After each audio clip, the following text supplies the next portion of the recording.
Pukul 6 waktu Indonesia Tengah.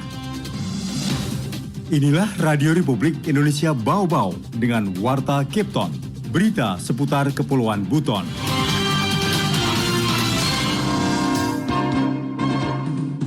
Karena sesuai dengan perencanaan, ternyata anggaran yang disiapkan itu tidak mencukupi, sehingga tidak bisa dilanjutkan. Karena luka yang terjadi dalam masyarakat Dia Biro adalah luka bagi kami semua masyarakat Kota Bau-Bau.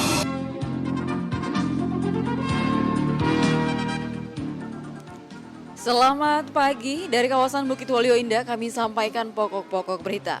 Pembangunan gedung Polima Center dan parkiran terintegrasi Kota Bau-Bau batal dikerjakan. Masa aksi yang tergabung dalam kerukunan keluarga Wadia Bero geruduk Mako Polres Bau-Bau dalam rangka aksi damai peristiwa pembunuhan pasangan suami istri di Jalan Pahlawan pekan lalu. Inilah Warta Kipton pagi selengkapnya hari ini, Kamis 1 September 2022, bersama saya Ode Sabaria.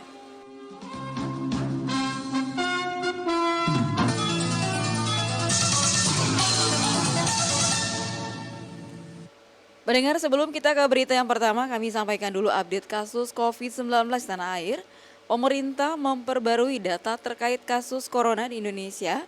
Pada hari Rabu 31 Agustus 2022 dilaporkan ada tambahan 4.563 kasus positif COVID-19 di Indonesia. Dengan tambahan tersebut, jumlah total kasus COVID-19 yang ditemukan di Indonesia sejak Maret 2020 hingga hari ini menjadi 6.358.808 kasus.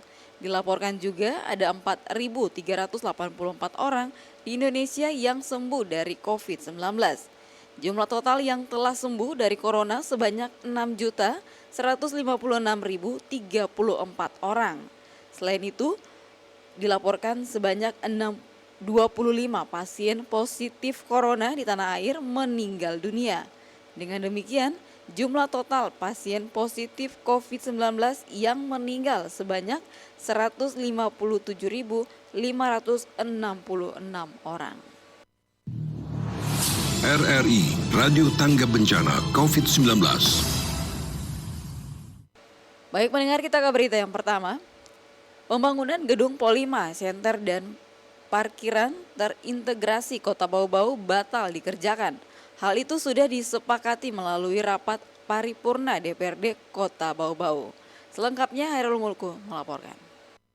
Karena sesuai dengan perencanaan, ternyata anggaran yang disiapkan itu tidak mencukupi, sehingga tidak bisa dilanjutkan. Di penghujung bulan kemerdekaan 31 Agustus 2022, Dewan Perwakilan Rakyat Daerah bersama pemerintah Kota Bau-Bau secara maraton menggelar 3 paripurna. Ketiganya masing-masing paripurna adendum pinjaman daerah, KUA PPAS APBD Perubahan Kota Bau-Bau tahun 2022, dan pidato pengantar kepala daerah terkait APBD Perubahan Kota Bau-Bau tahun 2022. Ketua DPRD Kota Bau-Bau Zahari mengatakan alasan diajukannya adendum pada pinjaman daerah tersebut karena adanya pekerjaan yang tidak bisa dilaksanakan sesuai rencana peruntukan awal pengajuan pinjaman, yakni pembangunan gedung PO5 Center dan parkiran terintegrasi. Karena sesuai dengan perencanaan, ternyata anggaran yang disiapkan itu tidak mencukupi, sehingga tidak bisa dilanjutkan. Kemudian yang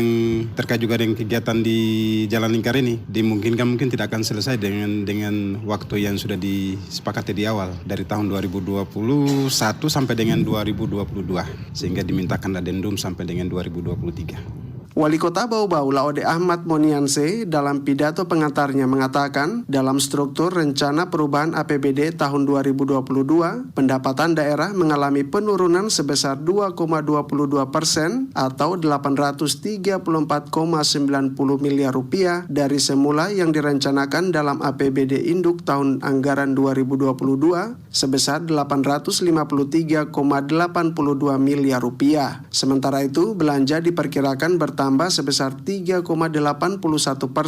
atau sebesar 1.085,35 miliar rupiah dari anggaran semula sebesar 1.045,53 miliar rupiah dalam APBD Induk tahun anggaran 2022. Dengan demikian, pada rancangan perubahan APBD tahun anggaran 2022 terdapat defisit anggaran sebesar 250,45 miliar rupiah. Dalam komponen pembiayaan neto direncanakan sebesar 250,45 miliar rupiah atau naik dari anggaran semula dalam APBD Kota Bau-Bau tahun 2022 sebesar 191,70 miliar rupiah. Sedangkan untuk penerimaan pembiayaan daerah dalam rancangan perubahan APBD Kota Bau-Bau tahun 2022 sebesar 296,25 miliar rupiah, naik 23,33% dari penerimaan pembiayaan semula sebesar 240,20 miliar rupiah. Reporter RRI Bau-Bau, Hairul Mulku melaporkan. Kita ke berita berikutnya. Pemerintah Kabupaten Buton Tengah telah mengajukan KUA PPAS perubahan APBD tahun 2022 untuk dibahas oleh anggota DPRD Kabupaten Buton Tengah. KUA PPAS tersebut akhirnya disetujui melalui rapat paripurna DPRD dengan penandatanganan nota kesepakatan KUA dan PPAS perubahan APBD tahun 2022 pada Selasa kemarin.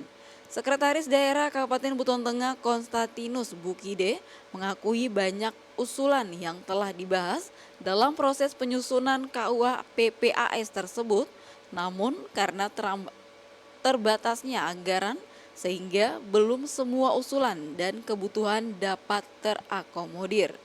Disebutkan APBD perubahan Kabupaten Buton Tengah tahun 2022 akan lebih fokus pada kebutuhan yang lebih prioritas, antara lain pemberdayaan UMKM, pengembangan pariwisata, serta penataan dan pembangunan kawasan perkantoran di Labungkari sebagai ibu kota Kabupaten Buton Tengah.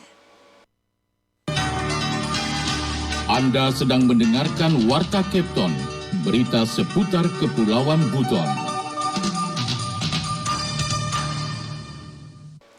Baik pendengar, kita ke berita selanjutnya. Masa aksi yang tergabung dalam kerukunan keluarga Wadiabero geruduk Mako Polres Bau-Bau dalam rangka aksi damai peristiwa pembunuhan pasangan suami istri di Jalan Pahlawan pekan lalu.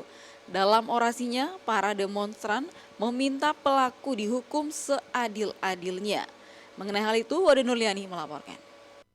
Karena luka yang terjadi terhadap masyarakat Wadiabero adalah luka bagi kami semua masyarakat Kota Bau-Bau. Ratusan warga yang tergabung dalam kerukunan keluarga Wadiabero Haya KKWH geruduk Mako Polres Bau-Bau dalam rangka aksi damai peristiwa pembunuhan pasangan suami istri di Jalan Pahlawan pekan lalu. Kendati pelakunya telah diamankan pihak berwajib sehari setelah insiden berdarah tersebut, sejumlah massa menginginkan agar aparat penegak hukum berlaku seadil-adilnya, menjatuhkan hukuman seberat-beratnya kepada tersangka kasus pembunuhan, minimal hukuman seumur hidup atau 20 tahun penjara. Salah satu orator Asri menuturkan pihaknya sangat mengapresiasi tindakan Polres Bau-Bau yang begitu cepat menangkap pelaku. Namun demikian, ia berharap selama proses hukum hingga ke tingkat pengadilan, jeratan hukuman seumur hidup yang telah disampaikan Kapolres Bau-Bau dalam rilisnya benar-benar diterapkan kepada pelaku. Karena kami ada di sini adalah bentuk solidaritas, bentuk hati nurani, bentuk gerakan hati, aksi damai.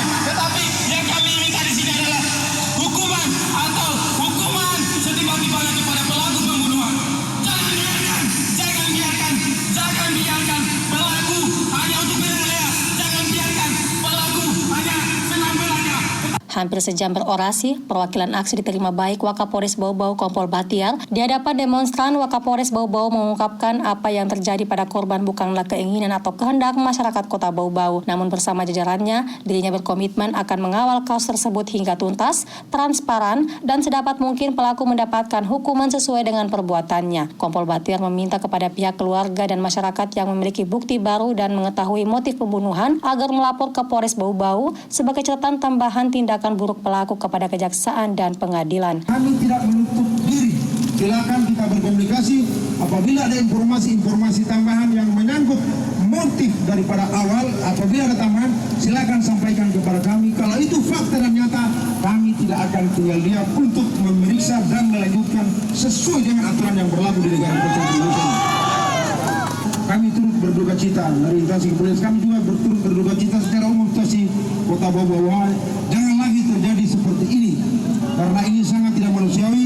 Setelah dari Polres, masa aksi bergerak ke Kejaksaan Bau Bau, pelaksanaan aksi berjalan kondusif karena dikawal langsung aparat kepolisian. Wade Nurliani, reporteri Bau Bau, melaporkan. Kita ke berita yang terakhir. Mengantisipasi antrian panjang kendaraan roda 4 di SPBU Kota Bau Bau yang berdampak pada kurangnya fungsi kapasitas jalan sehingga memicu terjadinya kecelakaan lalu lintas, Satuan Lalu Lintas Polres Bau Bau dan Dinas Perhubungan Kota Bau Bau menggelar rapat koordinasi kajian pengelolaan dampak lalu lintas pada Rabu siang. Kapolres Bau Bau AKBP Erwin Pratomo melalui Kasat Lantas Ibtu Jajat Sudrajat menyampaikan kesepakatan bersama hasil koordinasi bahwa SPBU akan meningkatkan pelayanan dengan membuat inovasi untuk kelancaran distribusi BBM jenis solar kepada masyarakat. Satlantas Polres Bau Bau dan Dinas Perhubungan Kota Bau Bau akan melakukan rekayasa lalu lintas terkait pengaturan antrian pengisian BBM jenis solar. Selain itu, pihak Pertamina akan melakukan pendistribusian atau penyaluran BBM jenis solar secara serentak di SPBU dalam Kota Bau Bau agar dalam pengisian BBM jenis solar terhadap kendaraan bisa tersebar di semua SPBU. Selanjutnya lanjut Jajat, dalam pengisian BBM jenis solar bila mana masih terjadi antrian di tepi jalan agar melakukan pemasangan alat keselamatan berupa rambu-rambu sementara dan trafikon yang ditempatkan pada antrian paling belakang. Melalui pembahasan rapat tersebut dapat menjadi sinergitas dalam hal analisa pengaturan antrian BBM di SPBU dalam Kota Bau Bau pada saat ini ataupun yang akan datang agar nantinya antrian tidak berdampak pada keselamatan berlalu lintas dan tidak mengganggu masyarakat yang punya usaha di sekitar SPBU.